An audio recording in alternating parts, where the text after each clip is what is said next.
دعاؤں سے ہمارے باپ دادوں نے کیا تھا،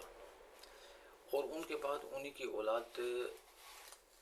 بنے، تو کیا آپ ہمیں ان کاموں کی وجہ سے ہلاک کر دیں جو غلط کار لوگوں نے کیے تھے؟ اور اسی طرح ہم نشانی کو تفصیل سے بیان کرتے ہیں تاکہ لوگ حق کی طرف پلٹ آئیں، اور اے رسول ان کو اس خواہش کا واقعہ پڑھ کر سناؤ جس کو ہم نے اپنی آیتیں عطا فرمائی مگر وہ ان کو بالکل ہی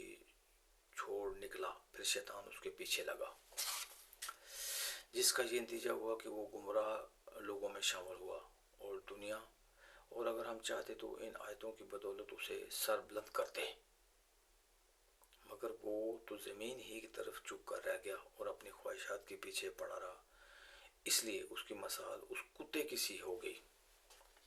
کہ اگر تم اس پر حملہ کرو تب بھی وہ زبان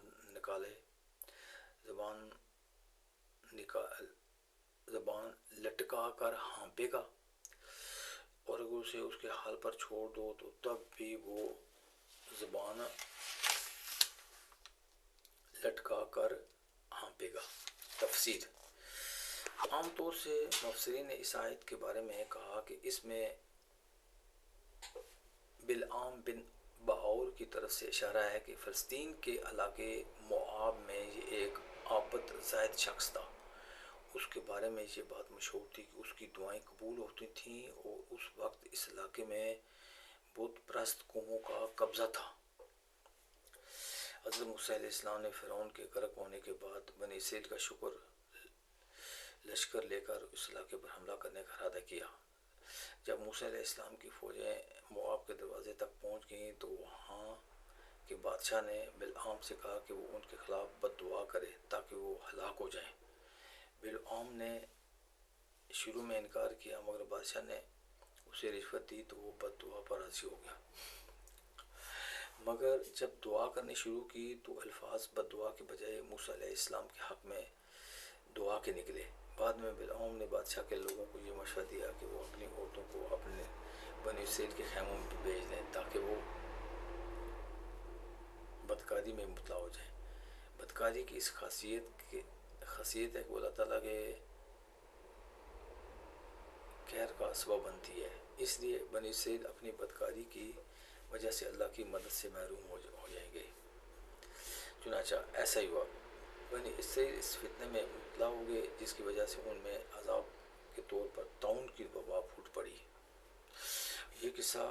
بائبل میں بھی تفصیل کے ساتھ مذکور ہے، دیکھیے کتنے باب نمبر 22 تا 25 اور 16 تا 31۔ قرآن کریم میں جہاں اس شخص کا نام لیا جس کی طرف ان آیات میں اشارہ ہے کہ نہ یہ بیان فرمایا ہے کہ اس شخص نے اللہ تعالیٰ کے احکام کو چھوڑ کر کس طرح اپنی نفسانی خواہشات کی پیروی کی، اور جو قصہ اوپر بیان کیا گیا ہے وہ بھی حضرت صلی اللہ علیہ وآلہ وسلم سے منقول نہیں ہے، اس لیے یقین کے ساتھ یہ کہنا مشکل ہے کہ ان آیات میں وہی مراد ہے۔ تاہم قرآن کریم کا اصل مقصد اس شخص کی تعین پر موقوف نہیں ہے، سبق یہ دینا مقصود ہے کہ جس شخص کو اللہ تعالیٰ نے علم اور عبادت کے شرف سے نوازا